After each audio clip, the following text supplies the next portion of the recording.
যে পৰীক্ষিতৰ মনত যি এটা সংশয় উদ্ৰেক হৈছে সেইটো তেওঁ ব্যক্ত কৰিছিল যে হে গুৰুদেৱ চতুৰ্থ স্কন্ধৰ যি চাৰিটা মহাতত্ত্ব অমৃতৰ সমান বুলি কোৱা হৈছে সেই অমৃত তত্ত্ব পোৱাৰ পিছত সমস্ত নৰে বিষয়ৰ সমস্ত দুখৰ বন্ধন ছিঙি তেওঁ মুক্তি লাভ কৰিব ইয়াত কোনো সন্দেহ নাই গতিকে এই কাৰণে চতুৰ্থ স্কন্ধৰ তাৎপৰ্য মই বুজিলোঁ কিন্তু আৰু এটা তাৎপৰ্য বুজিবৰ কাৰণে মোৰ বৰ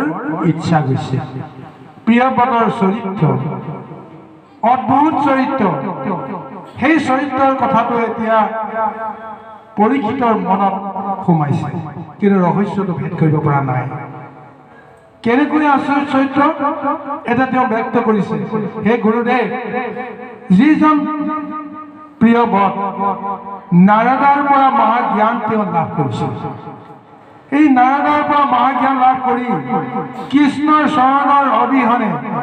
আনক কেতিয়াও তেওঁ ভাবিবই পৰা নাছিল আৰু সেইজনে নিজৰ আত্মাতেই প্ৰভু ভগৱন্তক লাভ কৰি তেওঁ আত্মাৰাম হিচাপে তেওঁ প্ৰতিষ্ঠিত হৈছিল যাক তেওঁ বিষ্ণুময় ভাৱনাৰে সমস্ত জগতকে তেওঁ দেখিছিল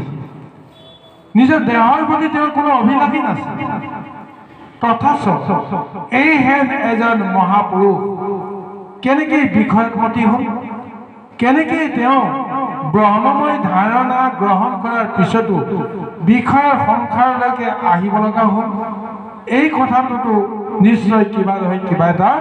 ৰহস্য আছে কাৰণ বিষয়ৰ বাসনা মহা দুখময় কৰ্মৰ এনাজৰিয়ে গোটেই জীৱন এনেদৰে কৰ্মবন্ধনত আবদ্ধ কৰি ৰাখিলে ব্ৰহ্মময় ধাৰণাৰ পৰা তেওঁ কেতিয়াও লাভৱান হ'ব নোৱাৰে কিন্তু এই সমস্তখিনি তেওঁ লাভ কৰিলে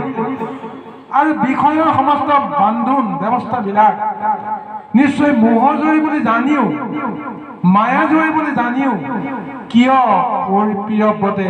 সেই বান্ধোন স্বীকাৰ কৰি তেওঁ ৰাজকাৰ্যত লটি দিব লগা হ'ল এই বিষয়ে জানিবৰ কাৰণে মোৰ বৰ ইচ্ছা হৈছে বিষয়খিনি আচৰিত নহয়নে বাৰু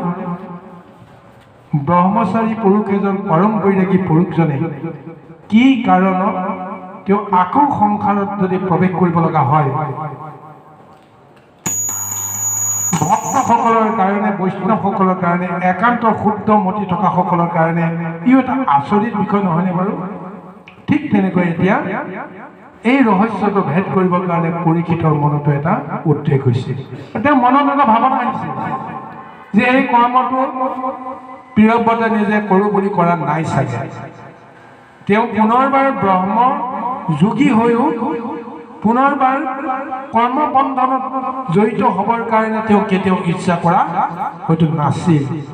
কাৰণ প্ৰথমতে তেওঁ ব্ৰহ্মযোগী সন্যাসী তাৰপিছত তেওঁ মায়াত আবদ্ধ হৈ সাংসাৰিক হৈ গ'ল বিষয়ৰ লগত লেটিপিটি হৈ গ'ল তেতিয়াহ'লে আগতে যিখিনি ভক্তি কৰিছিলে সেইখিনি ক'লৈ গ'ল নিশ্চয় তেওঁ ভক্তি কৰা নাছিল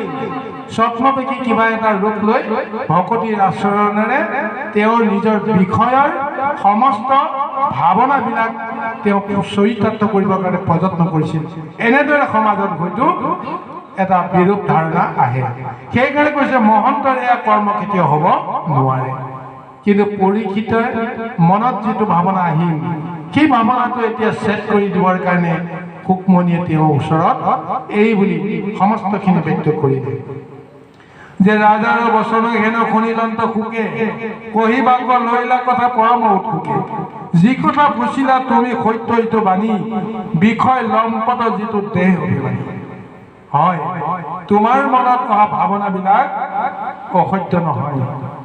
বিষয়ৰ ভাৱনাবিলাক অহাটোৱে হৈছে আমাৰ পৰম দুৰ্ঘট এই বিষয় ভাৱনাটো হৈছে পৰম লম্পট বুলি কৈ আছে বিষয়ৰ লগতেতো সাংসাৰিক সুখ দুখৰ ব্যৱস্থাখিনি বান্ধ খাই আছে কিন্তু পৰম যোগীজন ব্ৰহ্মযোগীজন তেওঁ বিষয়ৰ পৰা তেওঁ আঁতৰি গুচি যায় বিষয়ে তেওঁ একো কৰিব নোৱাৰে গতিকে এইকাৰণে বিষয়ৰ ভাৱনা কৰ্ম কৰাৰ কাৰণত তোমাৰ মনত এনেকুৱা এটা ধাৰণাটো অহা উচিত হৃদয়তে থাকি তাৰ দূৰ ভগৱন্ত গৃহতে থাকিয়া তৰে সি পুন মহন্ত। যাৰ মনত কামনা বাসনা আছে, বিষয়ৰ বাঞ্ছা থাকে, ভগৱন্তে তেওঁৰ হৃদয়ত থাকিও হৃদয়ৰ পৰা তেওঁ আঁতৰি যায়, লগতে থাকিও লগত নাথাকে।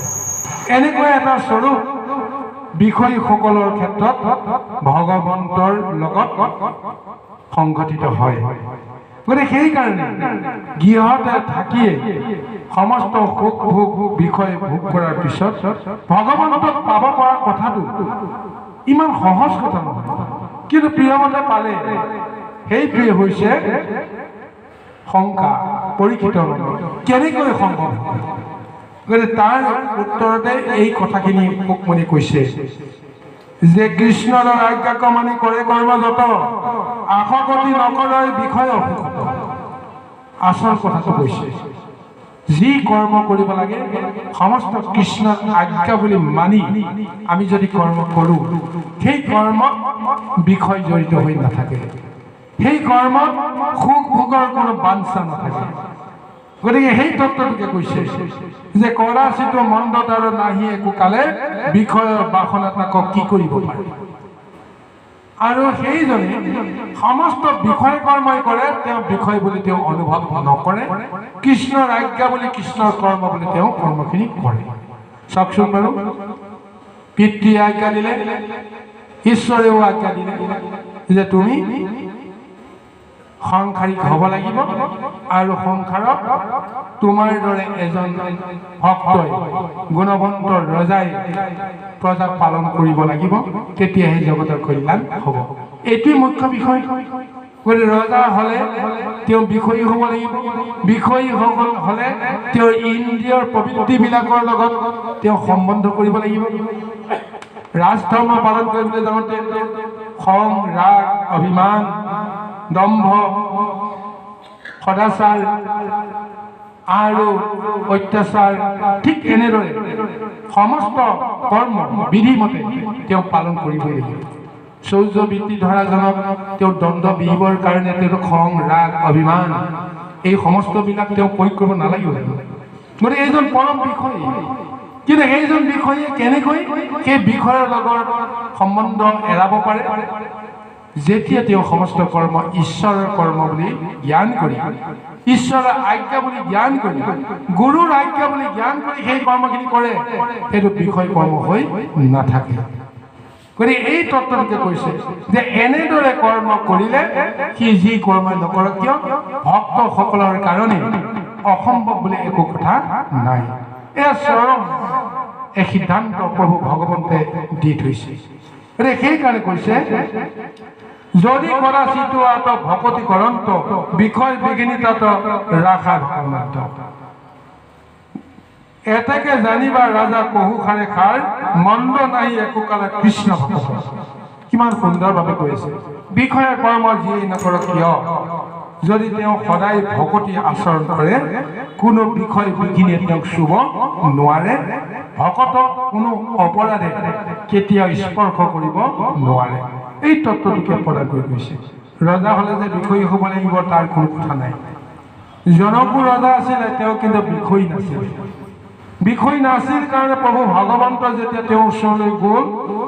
সিদিনাখনে তেওঁৰ মনত আত্মবুদ্ধিৰে এইটো চেতনা আহি গ'ল, প্ৰভু ভগৱন্তৰ আজ্ঞা লৈহে মই এই চৰাচৰ জগত মই পালন কৰি আছো। আৰু সেই প্ৰভু ভগৱন্ত যেতিয়া মোৰ গৃহত আহিল, মোৰ কি কাম আছে?